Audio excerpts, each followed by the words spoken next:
but the father of the modern synthesizer is undoubtedly Dr. Bob Moog. The Moog modular synthesizer first became widely heard in 1968 on a record called Switched On Bach by Walter, now Wendy, Carlos. It was big brother to the best-known synthesizer of all time, the Mini Moog.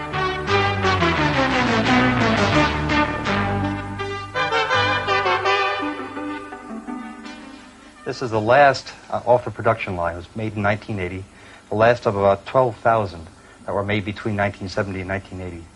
It's an analog monophonic synthesizer. That means it makes the waveforms by electronic means, and it plays one note at a time. In an analog synthesizer like this, we start out with an oscillator. An oscillator produces a steady pitch sound. And in this synthesizer, we can control the oscillator sound from either the keyboard, from the pitch wheel, or automatically through modulation.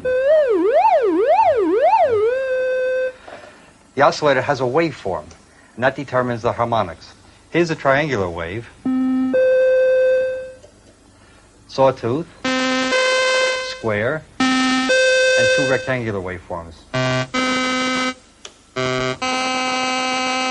With all those harmonics, we can shape the sound through filtering. That is, we can cut out these harmonics as the sound goes on. Here's a filter which cuts out the harmonics starting with the highest.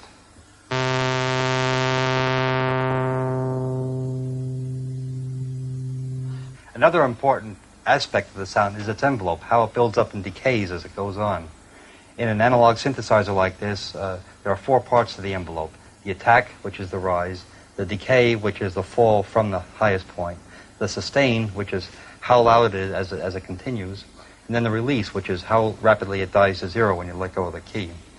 Here now I have a slow attack and slow decay and fairly low sustain, so you can hear each individual part. First the attack, then the decay, then the sustain, and finally, I let go of the key, the release.